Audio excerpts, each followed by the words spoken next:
ಗೊತ್ತೋ ಗೊತ್ತಿಲ್ಲದೆಯೋ ಪಾಪ ಕರ್ಮದಲ್ಲಿ ಭಾಗಿಯಾದ್ರೆ ಒಂದಲ್ಲ ಒಂದು ರೀತಿಯಲ್ಲಿ ಕರ್ಮ ವಿಲ್ ಹಿಟ್ ಬ್ಯಾಕ್. ಈ ಮಾತನ್ನು ನೀವು ಕೇಳೇ ಇರ್ತೀರಿ. ಸೋಷಿಯಲ್ ಮೀಡಿಯಾ ಬಳಕೆದಾರರಾದ್ರೆ ಮೋಟಿವೇಶನಲ್ ಕೋಟ್ ಅನ್ನೋ ಅರ್ಥದಲ್ಲಿ ಇದು ಪದೇ ಪದೇ ನಿಮ್ಮ ಸ್ಕ್ರೀನ್ ಮೇಲೆ ಬಂದಿರಬಹುದು ಕೂಡ.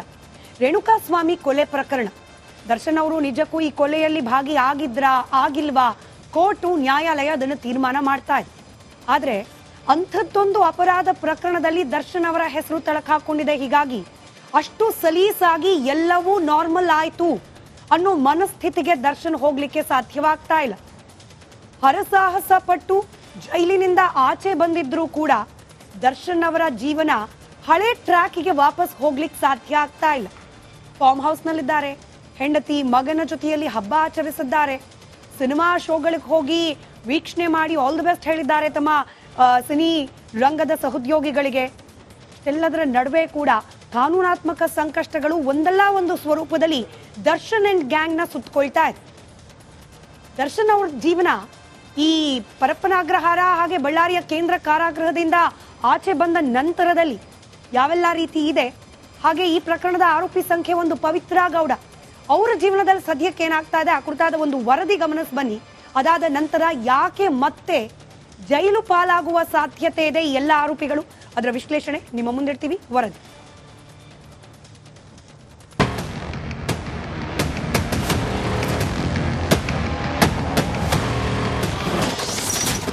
ನಟ ದರ್ಶನ್ಗೆ ಶುರುವಾಯಿತು ಬಂಧನ ಭಯ.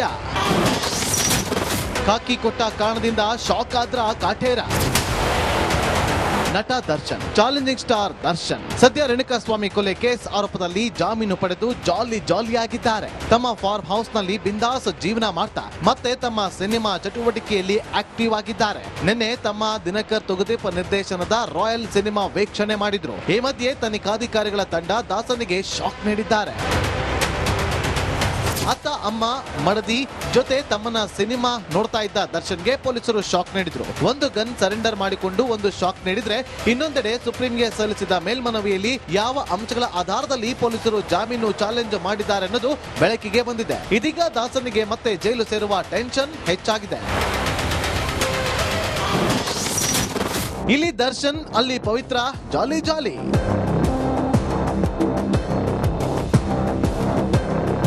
ಇನ್ನು ಮೈಸೂರು ಬೆಂಗಳೂರು ಅಂತ ಫ್ರೆಂಡ್ಸ್ ಜೊತೆ ದರ್ಶನ್ ಬ್ಯುಸಿ ಆಗಿದ್ರೆ, ಇತ್ತ ಪವಿತ್ರ ಗೌಡ ಮುಂಬೈ ದೆಹಲಿ ಅಂತ ಎಲ್ಲ ಸುತ್ತುತ್ತಿದ್ದಾರೆ. ಧನುರ್ಮಾಸ ಮುಗಿದ ನಂತರ ತಮ್ಮ ಬಟ್ಟೆ ಶಾಪ್ ಓಪನ್ ಮಾಡಲು ಪವಿತ್ರ ಗೌಡ ತಯಾರಿ ನಡೆಸಿದ್ದು, ಈಗಾಗಲೇ ಬಟ್ಟೆ ಶಾಪ್ಗೆ ರಾ ಮೆಟೀರಿಯಲ್ ಖರೀದಿಯಲ್ಲಿ ಬ್ಯುಸಿ ಆಗಿದ್ದಾರೆ. ಪವಿತ್ರ ಗೌಡ ಜೈಲು ಸೇರಿದ ಬಳಿಕ ಶಾಪ್ ಅನ್ನ ಸಮತ ನಡೆಸುತ್ತಿದ್ರು. ಕಳೆದ ಅಕ್ಟೋಬರ್ ನಿಂದ ಶಾಪ್ ಕ್ಲೋಸ್ ಆಗಿತ್ತು.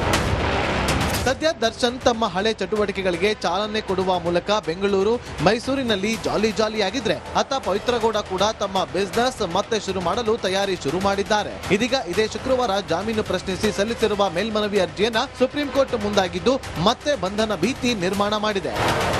Bureau report, republic Kannada.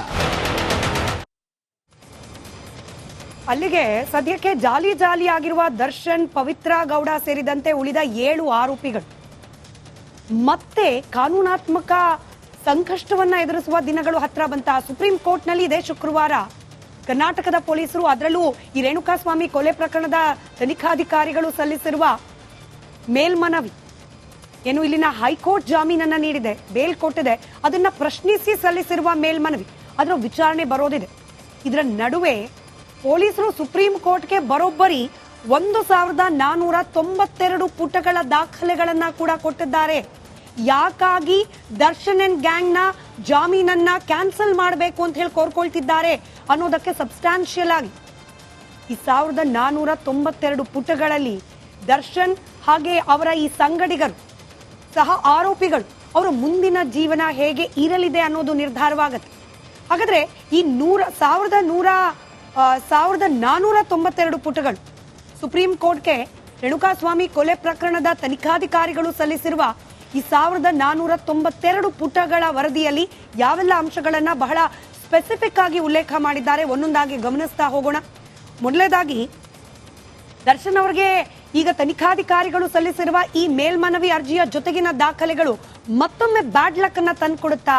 ಯಾಕೆ ಕೇಳ್ತಿದ್ದೀವಿ ಈ ಮಾತನ್ನ? ಹೈಕೋರ್ಟ್ ನಿಂದ ಸಿಕ್ಕಿರುವ ಜಾಮೀನು ಅರ್ಜಿಯ ಆದೇಶವನ್ನ ಲಗತ್ತಿಸಿದ್ದಾರೆ. ಇದರ ಜೊತೆಯಲ್ಲಿ ಕಾಮಾಕ್ಷಿಪಾಳ್ಯ ಠಾಣೆ ಅಲ್ಲಿ ದಾಖಲಾಗಿರುವ FIR ಹಾಗೆ ಈ ರೇಣುಕಾಸ್ವಾಮಿ ಕೊಲೆ ಪ್ರಕರಣಕ್ಕೆ ಸಂಬಂಧಪಟ್ಟಂತೆ ದಾಖಲಾಗಿರುವ ದೂರು ಇದರ ಕಾಪೀಸ್ ಅನ್ನ ಕೂಡ ಕೊಟ್ಟಿದ್ದಾರೆ. ಇದೆರಡು ಕೂಡ ಫಾರ್ಮಲ್ ಪ್ರೊಸೀಜರ್. ಇದರ ಜೊತೆಗೆ ರೇಣುಕಾಸ್ವಾಮಿ ಅವರ ಮರಣೋತ್ತರ ಪರೀಕ್ಷೆ, 3ನೇ ಪಾಯಿಂಟ್ ಸ್ಕ್ರೀನ್ ಮೇಲೆ ಬರಲಿ, ರೇಣುಕಾಸ್ವಾಮಿಯ ಮರಣೋತ್ತರ ಪರೀಕ್ಷೆಯ ವರದಿಯನ್ನ ಕೂಡ ಲಗತ್ತಿಸಿದ್ದಾರೆ. ನಿಮಗೆ ಗೊತ್ತಿದೆ, ರಿಪಬ್ಲಿಕ್ ಕನ್ನಡದಲ್ಲೂ ಕೂಡ ಇನ್ ಡೀಟೇಲ್ ಆಗಿ ತೋರಿಸಿದ್ವಿ. ಆ ಮರಣೋತ್ತರ ಪರೀಕ್ಷೆಯ ರಿಪೋರ್ಟ್ ನಲ್ಲಿ ರೇಣುಕಾಸ್ವಾಮಿಯ ದೇಹದ ಮೇಲಾಗಿರುವ ಹಲ್ಲೆಗಳ ಬಗ್ಗೆ ಎಷ್ಟು ಸ್ಪೆಸಿಫಿಕ್ ಆದ ಅಂಶಗಳು ಉಲ್ಲೇಖ ಆಗಿದೆ ಅಂತ ಹೇಳಿ.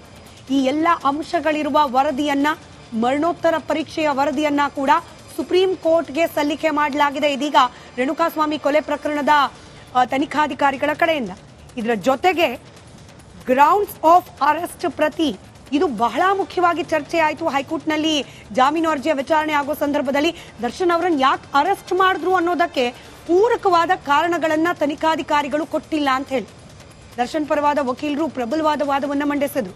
ಆದರೆ ಈ ಬಾರಿ ತನಿಖಾಧಿಕಾರಿಗಳು ಯಾವ ಗ್ರೌಂಡ್ ಮೇಲೆ, ಯಾವ ಕಾರಣವನ್ನ ಮುಂದಿಟ್ಕೊಂಡು ದರ್ಶನ್ ಅಂಡ್ ಗ್ಯಾಂಗ್ ಅನ್ನ ಅರೆಸ್ಟ್ ಮಾಡಿದ್ರು ಅನ್ನೋದಕ್ಕೆ ಸ್ಪೆಸಿಫಿಕ್ ದಾಖಲೆಗಳನ್ನ ಕೂಡ ಸುಪ್ರೀಂ ಕೋರ್ಟ್ ಮುಂದೆ ಪ್ರೊಡ್ಯೂಸ್ ಮಾಡಿದ್ದಾರೆ. ಇದರ ಜೊತೆಗೆ ಕೋರ್ಟ್ಗೆ ಸಲ್ಲಿಸಿರುವ ಅಂತಿಮ ವರದಿ, ಹೈಕೋರ್ಟ್ಗೆ ಸಲ್ಲಿಸಿರುವ ತನಿಖಾಧಿಕಾರಿಗಳು ತನಿಖೆಯ ಸಮರಿ ಏನಿರುತ್ತೆ ಅದನ್ನ ಕೂಡ ಸುಪ್ರೀಂ ಕೋರ್ಟಿಗೆ ಕೊಟ್ಟಿದ್ದಾರೆ. ಇದರ ಜೊತೆಯಲ್ಲಿ ಐ ವಿಟ್ನೆಸ್ಗಳು ಕೊಟ್ಟಿರುವ ಹೇಳಿಕೆಗಳು, ಸೆಕ್ಷನ್ 91ರ ಅಡಿಯಲ್ಲಿ ಐ ವಿಟ್ನೆಸ್ಗಳು ಕೊಟ್ಟಿರುವ ಹೇಳಿಕೆಗಳು, ಅದರ ದಾಖಲಾತಿಗಳನ್ನ ಕೂಡ, ಅದರ ಒಂದು ನಕಲು ಪ್ರತಿಯನ್ನ ಕೂಡ ಸುಪ್ರೀಂ ಕೋರ್ಟ್ಗೆ ಕೊಟ್ಟಿದ್ದಾರೆ. ಹಾಗೆ ವೈದ್ಯರ ಹೆಚ್ಚುವರಿ ಅಭಿಪ್ರಾಯದ ವರದಿಯನ್ನ ಕೂಡ ಕೊಟ್ಟಿದ್ದಾರೆ. ಯಾವ ವೈದ್ಯರು? ದರ್ಶನ್ ಅವರು ಈ ಮೆಡಿಕಲ್ ಬೇಲ್ಗೋಸ್ಕರ ಬಳ್ಳಾರಿಯ ಕೇಂದ್ರ ಕಾರಾಗೃಹದಲ್ಲಿ ಇರೋ ಸಂದರ್ಭದಲ್ಲಿ ವೈದ್ಯರು ಬಂದು ಅವರನ್ನ ತಪಾಸಣೆ ಮಾಡ್ಕೊಂಡು ಹೋಗ್ತಾರೆ, ಅವ್ರ ಆರೋಗ್ಯ ನಿಜಕ್ಕೂ ಹೇಗಿದೆ ಏನು ಅಂತ ಹೇಳಿ. ಅಲ್ಲಿ ಬಂದ ವೈದ್ಯರು ಕೊಟ್ಟ ವರದಿಯ ಆಧಾರದ ಮೇಲೇನೆ ಅವರಿಗೆ ಮೆಡಿಕಲ್ ಬೇಲ್ ತಗೊಳ್ಳಿಕ್ಕೆ ಸಹಾಯವಾಯಿತು. ಹೀಗಾಗಿ ಆ ವೈದ್ಯರು ಕೊಟ್ಟಂತಹ ರಿಪೋರ್ಟ್, ಸರ್ಜರಿ ಮಾಡಲೇಬೇಕು, ಇಲ್ದಿದ್ರೆ ಲಕ್ವಾ ಹೊಡೆಯುತ್ತೆ, ಇತ್ಯಾದಿ ಅಂಶಗಳಿತ್ತಲ್ಲ, ಆ ವೈದ್ಯರ ವರದಿಯ ಪ್ರತಿಯನ್ನ ಕೂಡ ಕೊಡಲಾಗಿದೆ. ಇದರ ಜೊತೆಯಲ್ಲಿ ಲಗತ್ತು ಮಾಡಲಾಗಿದೆ. ಹಾಗೆ FSL ವರದಿಯ ಮೂಲ ಪ್ರತಿಗಳನ್ನ ಕೂಡ, FSL ನಲ್ಲಿ ಅನೇಕ ಸಾಕ್ಷ್ಯಗಳನ್ನ FSL ರಿಪೋರ್ಟ್ ಕಳಿಸಲಾಗಿತ್ತು. ಫಾರ್ ಎಕ್ಸಾಂಪಲ್, ದರ್ಶನ್ ಅವರು ಧರಿಸಿದ್ರು ಎನ್ನಲಾದ ಬಟ್ಟೆಗಳು, ಹಾಗೆ ಆರೋಪಿಗಳು ಧರಿಸಿದ್ದ ಶೂಗಳು, ಹಾಗೆ ಆ ಕೊಲೆ ನಡೆದ ಸ್ಥಳದಲ್ಲಿ ಲಭ್ಯವಾದ ಕೆಲವೊಂದಷ್ಟು ವಸ್ತುಗಳು, ಇದೆಲ್ಲದರ ಮೇಲಿದ್ದ ಬ್ಲಡ್ ಸ್ಯಾಂಪಲ್, DNA, ಇದೆಲ್ಲದರ ತಪಾಸಣೆ FSL ನಿಂದ ಆಗಿದೆ. ಅಲ್ಲಿಂದ ಬಂದ ಆ ವರದಿಯನ್ನ ಕೂಡ ಇದೀಗ ಸುಪ್ರೀಂ ಕೋರ್ಟ್ಗೆ ಕೊಡಲಾಗಿದೆ. ಇದರ ಜೊತೆಯಲ್ಲಿ CDR ವರದಿಯ ಮೂಲ ಪ್ರತಿಗಳು, ಕಾಲ್ ಕಾಂಟ್ಯಾಕ್ಟ್ ಲಿಸ್ಟ್, ಇದನ್ನ ಕೂಡ ಸುಪ್ರೀಂ ಕೋರ್ಟ್ಗೆ ಕೊಡಲಾಗಿದೆ. ಹಾಗೆ ಪೊಲೀಸರು ಸ್ಥಳದ ಪಂಚನಾಮೆ ನಡೆಸಿದ ಸಂದರ್ಭದ ವರದಿಯನ್ನ ಕೂಡ ಕೊಡಲಾಗಿದೆ. ಡಿಜಿಟಲ್ ವಸ್ತುಗಳ ವಿಶ್ಲೇಷಣೆಯ ವರದಿಯನ್ನ ಕೂಡ, ಸಾಕ್ಷ್ಯಾಧಾರಗಳ ನಿಟ್ಟಿನಲ್ಲಿ ಬಹಳ ಮುಖ್ಯವಾಗುತ್ತೆ, ಇದನ್ನು ಕೂಡ ಕೊಡಲಾಗಿದೆ. ಸೆಷನ್ ಕೋರ್ಟ್ ಬೇಲ್ ವಜಾ ಮಾಡಿತ್ತು. ನಿಮಗೆ ನೆನಪಿರಬಹುದು, ಲೋವರ್ ಕೋರ್ಟ್ನಿಂದ ಪ್ರಾರಂಭವಾಯಿತು ಈ ಬೇಲ್ ಅಪ್ಲಿಕೇಶನ್ಗಳು. ಸೆಷನ್ಸ್ ಕೋರ್ಟ್ನಲ್ಲಿ ದರ್ಶನ್ ಸೇರಿದಂತೆ ಉಳಿದ ಆರೋಪಿಗಳ ಬೇಲ್ ರಿಜೆಕ್ಟ್ ಆಯಿತು. ಅದರ ಕಾಪಿಯನ್ನ ಕೂಡ ಯಾವ ಕಾರಣಕ್ಕೆ ಸೆಷನ್ಸ್ ಕೋರ್ಟ್ ಈ ಆರೋಪಿಗಳಿಗೆ ಜಾಮೀನು ಕೊಡಲಿಕ್ಕೆ ನಿರಾಕರಿಸಿತ್ತು ಅನ್ನೋ ಕಾರಣವನ್ನು ಉಲ್ಲೇಖಿಸಿರುವ ವರದಿಯನ್ನ ಕೂಡ ಕೊಟ್ಟಿದ್ದಾರೆ. ಮಧ್ಯಂತರ ಜಾಮೀನು ಆದೇಶದ ಪ್ರತಿಯನ್ನ ಕೂಡ ಸುಪ್ರೀಂ ಕೋರ್ಟ್ಗೆ ಕೊಡಲಾಗಿದೆ. ಇನ್ನು ಜೈಲಿನಿಂದ ಸಲ್ಲಿಕೆಯಾದ ವೈದ್ಯಕೀಯ ವರದಿಯನ್ನ ಕೂಡ ಕೊಡಲಾಗಿದೆ. ಕಡೆಯದಾಗಿ BGS ಆಸ್ಪತ್ರೆ, ದರ್ಶನ್ ಬೆಂಗಳೂರಿಗೆ ಬಂದ ನಂತರದಲ್ಲಿ ದಾಖಲಾಗಿದ್ದ BGS ಆಸ್ಪತ್ರೆಯ ವೈದ್ಯರು ನೀಡಿರುವ ಆರೋಗ್ಯದ ವರದಿಯನ್ನ ಕೂಡ ಸುಪ್ರೀಂ ಕೋರ್ಟ್ಗೆ ಇದೀಗ ತನಿಖಾಧಿಕಾರಿಗಳು ಕೊಟ್ಟಿದ್ದಾರೆ.